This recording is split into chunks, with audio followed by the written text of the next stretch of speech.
Cloud, kas debesis, kaip sakinyje, there is not a cloud in the sky, danguje nėra nė debesėlio. Perkeltinė reikšmėje žodžiu cloud vaizdingai žymima daugybė, kalbant pavyzdžiui apie uodus, paukščius, strėles ir panašiai.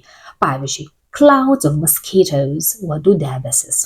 Taip pat kalbant tarkime apie dūmų ir dulkių kamuolius arba debesis, kaip junginyje clouds of smoke, dūmų kamuoliai.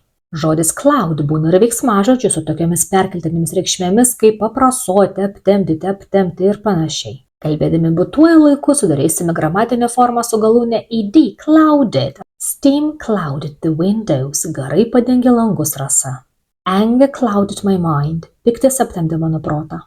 Jeigu norime sudaryti būdvardį debesuotas arba perkeltinėse reikšmėse prasojęs, miglotas, pridėsime prie kamieno cloud priesagą y ir sakysime cloudy. A cloudy day, debesuota diena.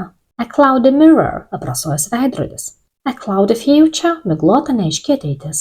Na, o priešingos reikšmės būdvardį sudarysime su priesagos less pagalba, cloudless, be debesų nedebesuotas giedras. Pavyzdžiui, a cloudless blue sky, giedras mėlynas dangus. Įsiminti visus žodžius kontekste galite išmokę tokią sakinį. One cloud appeared, the sun clouded, the morning was cloudy, but noon was cloudless. Like and follow!